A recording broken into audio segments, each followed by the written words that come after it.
सबसे पहले मुख्य बात है बैकलॉग वैकेंसी मामला। ये तो ऐसा मामला है जिसके बारे में हम शुरू से कहते आ रहे हैं। बहुत सारे छात्र बोलते भी हैं कि सर इससे तो आपको फायदा है, इसलिए ये वो करने वाली बात कहते हैं। अगर मेरे कहने से अगर कुछ हो जाता तब तो जो बातें आप बोलते, जो वाजिब बातें, हम तो शुरू से उस पर आवाज उठा रहे हैं, क्यों नहीं इम्प्लीमेंट हो पा रहा है। तो इसलिए उसका जो आयोग को करना होगा वही करेगी, और जो वाजिब बातें होंगी वो लगातार हम बोलते हैं, आगे भी बोलते रहेंगे। बैकलॉग वैकेंसी वाला जो मामला था, हम शुरू से कहते आ रहे थे। जिस समय मुख्यमंत्री जी अपने ट्विटर हैंडल से भी इस बात को बोले थे कि ये वैकेंसी ऐड नहीं करेगी, क्योंकि आगे जो इनको 1.5 लाख वैकेंसी देना है, यही सब वैकेंसी मिला करके 1.5 लाख का आंकड़ा पूरा करना है, क्योंकि आंकड़ों का खेल हो रहा है, ये तो आपको भी पता है। इसके बाद आप देख लीजिए 1 कैंडिडेट 1 रिजल्ट वाला इशू, ये तो इतना मेजर इशू है, और अच्छे से सरकार को भी पता है, अच्छे से शिक्षा विभाग और बीपीएससी को भी पता है कि 1 कैंडिडेट 1 रिजल्ट का मामला कितना सेंसिटिव है। और अगर इसका सॉल्यूशन कर दिया जाता तो यूं समझिए कि कम से कम 15,000 के अप्रोक्स बच्चों का भला हो पाता है। लेकिन इतनी आवाजें उठी, इतनी आंदोलन हुई, लेकिन सरकार एकदम पूरी तरीके से माइंड मेकअप है कि इस चीज को इम्प्लीमेंट हम नहीं ही करेंगे। इसलिए हम चर्चा कर दिए, लेकिन यहाँ पर आप निगेटिव ही रखिए, वही परिस्थितियां अभी बनी हुई है। वेरिफिकेशन प्रोसेस, अब वेरिफिकेशन प्रोसेस में यहाँ पर भी अच्छे से पता है बीपीएससी को, शिक्षा विभाग को और सरकार को कि कोई भी दुनिया का ऐसा एग्जाम नहीं है कि जिसको ज्वाइन कराने के बाद फाइनल वेरिफिकेशन कराया जाता है। वेरिफिकेशन जब भी होता है तो ज्वाइनिंग कराने के पहले वेरिफिकेशन, फाइनल वेरिफिकेशन होता है। क्योंकि अभी देख रहे हैं कि कितने सारे कैंडिडेट लगातार पकड़ में आ रहे हैं। अदर स्टेट के हैं, बिहार का डोमिसाइल बनाए हुए हैं, और अदर स्टेट के हैं, एग्जाम के टाइम में जमीन 1 डिसमिल 2 डिसमिल खरीद करके यहाँ का रेसिडेंशियल बना लिए हैं। और भी तमाम तरह का प्रॉब्लम, डॉक्यूमेंट्स से रिलेटेड इशू भी, इतने सारे इश्यूज हैं इसमें, इस मामले को लेकर के कि अगर वेरिफिकेशन प्रोसेस अगर अच्छे से करा दिया जाता तो 10-15 हजार 20 हजार सीटें यहाँ से खाली हो जाती। अभी हर डिस्ट्रिक्ट में 200 300 400 बच्चे पकड़ा रहे हैं इसमें। तो यहाँ पर भी आप देखिए कि गवर्नमेंट क्या करती है। यहाँ पर भी आपका अधिक से अधिक निगेटिव का ही मामला है, क्योंकि चेयरमैन खुद स्पष्ट कर दी है कि जो TRE 1 के टाइम में नियम बना दिया गया है, हम उसी नियम को फॉलो करेंगे।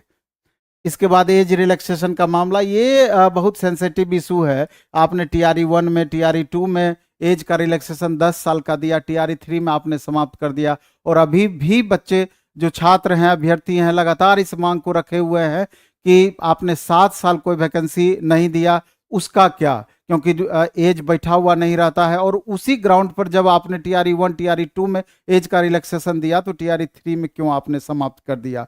और इस बार बहुत ज़्यादा ये जोर पकड़ रहा है।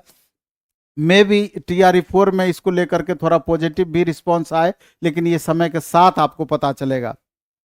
अब यहाँ पर है कि सीटेट अप्लाई न्यू वाले कैंडिडेट जो है, जो इस बार एग्जाम देंगे दिसंबर में, उनको TRE में मौका मिलेगा अथवा नहीं मिलेगा, ये एक बड़ा सा प्रश्न है। तो आपको भी पता है कि जो परिस्थितियां अब बनी है, जो रिजल्ट का इशू आया है कि रिजल्ट ही अगर 15 नवंबर के लगभग आपका आएगा, वो भी अभी कंफर्म नहीं है। ऐसा बताया जा रहा है कि TRE 3.0 का रिजल्ट 15 नवंबर तक दे सकता है। अगर 15 नवंबर तक रिजल्ट ही आएगा तो बाकी प्रोसेस में ज्वाइनिंग, पहले वेरिफिकेशन, उसके बाद ज्वाइनिंग, फिर फाइनल वेरिफिकेशन, फिर ये कंफर्म करना कि किस स्कूल में कितने अभ्यर्थी ज्वाइन किए हैं और कितनी वैकेंसियां खाली रह गई है, इसका रिपोर्ट शिक्षा विभाग तक पहुंचना, फिर वो GAD या GAD के माध्यम से BPSC तक पहुंचना।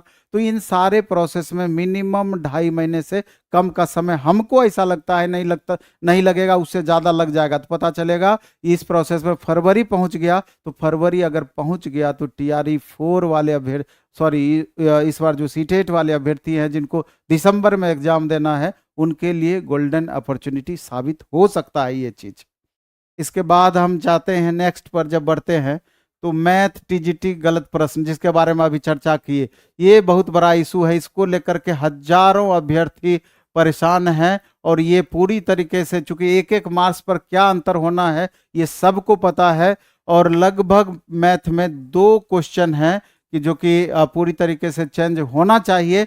और हम आपको बता देना चाहते हैं कि बहुत सारे छात्र मेरे पास भी आए थे, मैथ TGT के बच्चे और अलग सब्जेक्ट वाले भी अभ्यर्थी आए थे, और जो भी अभ्यर्थी का क्वेश्चन था, हमने चूंकि डायरेक्ट तो चेयरमैन से लिंक नहीं है, वहां तक बातें पहुंच नहीं पाती है हम लोगों के द्वारा, तो हमने चूंकि रजनीश जी न्यूज़ 18 के उनसे थोड़ा सा रिलेशन अच्छा है, तो उनको हमने आपकी बातें पहुंचाई और वो अपनी बातें चेयरमैन तक पहुंचाए हैं और उनका स्क्रीनशॉट भी शेयर किए हैं, चेयरमैन तक पहुंचाए हैं। अब चेयरमैन, माननीय चेयरमैन बीपीएससी को ये चीज़ सोचना है कि इस मामले में क्या निर्णय लेती है, और मेरे ख्याल से सेंसिटिव होकर के निर्णय लेनी चाहिए, क्योंकि बच्चों के भविष्य का सवाल है, छात्रों के भविष्य का सवाल है। वही चीज़ अदर सब्जेक्ट में भी आंसर का इशू के बारे में, जिसके बारे में बोले, delete answer marks equally distribution इसका होगा, मतलब कि एक एक मार्क्स यहाँ पर सबको देने की बातें हैं, कि यहाँ पर एक एक मार्क्स जो डिलीट क्वेश्चन किया गया है सबको मिलेगा।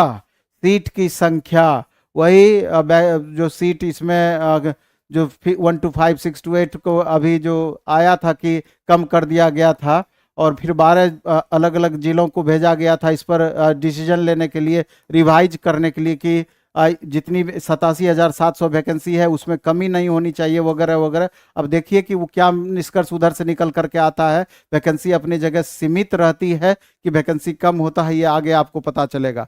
कट ऑफ का क्या, तो ये बड़ा मेजर इशू है कि अगर वैकेंसी में कमी नहीं आती है तो स्वाभाविक रूप से कट ऑफ आपका जो एक अनुमानित था उसी के समकक्ष रहेगा, और 65% से जो 50% किया गया है, यहाँ पर भी देखेंगे कि number of vacancies category wise category में प्रभाव पड़ा है। अलग अलग कैटेगरी, यूआर कैटेगरी में वैकेंसी बढ़ गई है आपकी, बाकी कैटेगरी में आपकी वैकेंसी घटी है, तो उस हिसाब से थोड़ा बहुत फ्लक्चुएशन कट ऑफ पर इस सब का पड़ सकता है। 1 नंबर 2 नंबर प्रभावित हो सकता है अलग अलग।